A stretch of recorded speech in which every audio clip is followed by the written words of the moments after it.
Swayam Prabha. Digital India. Educated India.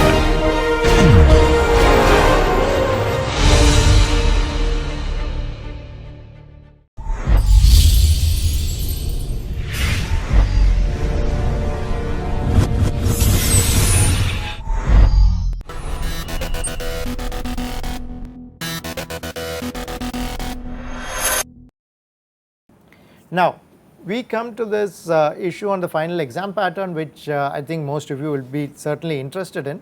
I think we have covered a lot of topics, and we have I'm kind of going to go through the pattern here. So we have actually allotted about 8 marks. So the final exam, about 8 marks of questions in the general category of general project management, about 10 marks in the basics of critical path method, 10 marks in the cost time trade-off. Okay, and we have given you the breakup of these further below. Okay, the further below, the breakup of this, of the marks are there. So it gives you some idea of how to prepare for this final exam, and we certainly want you to do well in the final. I think many of you have been doing extremely well in the assignments. I think if you have worked through the assignments carefully by yourself, understood the concept, raised questions on the discussion, I think the final exam should be reasonably doable for everyone. Okay, we have resource allocation and leveling, again 7 marks for that. The precedence diagramming method, we have given about 5 marks worth of problems for that. Monitoring and earned value, again about 5 marks. I would say it's tilted more towards earned value concepts in 5 marks, because that is from a computation point of view, that is very structured to do. In PERT, again we have got about 5 marks of what the basic concepts as well as the calculations which we went through in PERT. So overall, this is the final exam pattern. I mean, if you have, like I said, if you have prepared well through the assignments and through the course, you should not have a problem. I would probably give you a hint in terms of saying that time cost trade-off. Remember, it is quite an involved process. You have to be very meticulous to make sure you don't make any mistakes. So please do practice time cost trade-off meticulously, because there will be the questions on that can take time.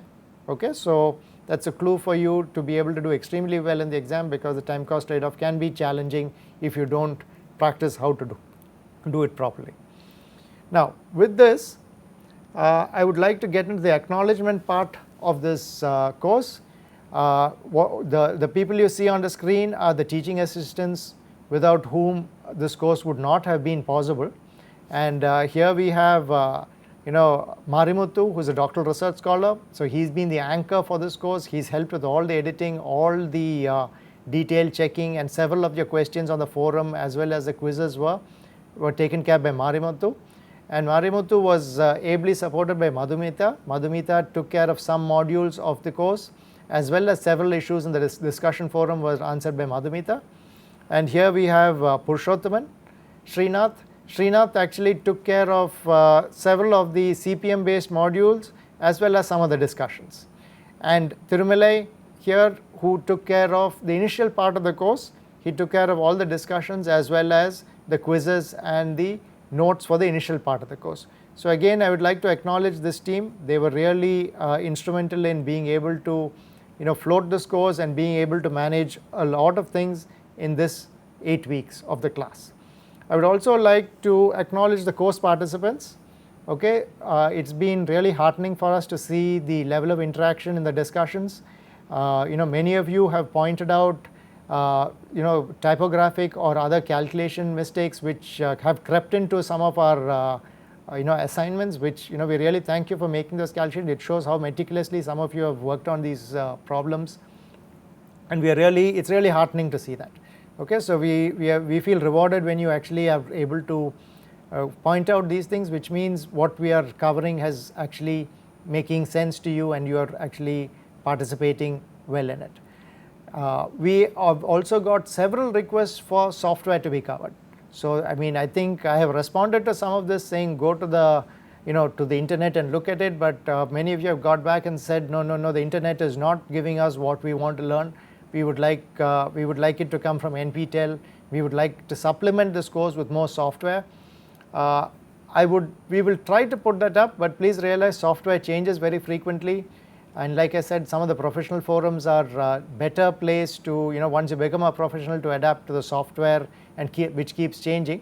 But we will certainly try our best along with NPTEL to offer some sessions on the software, might be in the next semester. Okay, we might offer a 10 lecture series on Microsoft project, might be in a few months. We'll have to put that together and allot time for it, but we're not making too many promises now, but we see that there is a demand for it. We'll see how we can address it best. Again, thanks to the course participants. Your feedback and participation has been really amazing. I would also like to thank the NPTEL team, without whom this course would not have made it out of our PowerPoints and our notes, because without the kind of platforms they set up, without the kind of coordination they have done, we would never have got it into this format. Every time we come to the studio, there are people to record and people to edit, and all of these have made this course possible. They've had challenging schedules to work with us, and this has really again made this possible in this period of time. So again, acknowledgements to all the people who have supported us and made this course possible. And thank you, and all the best for the final exam.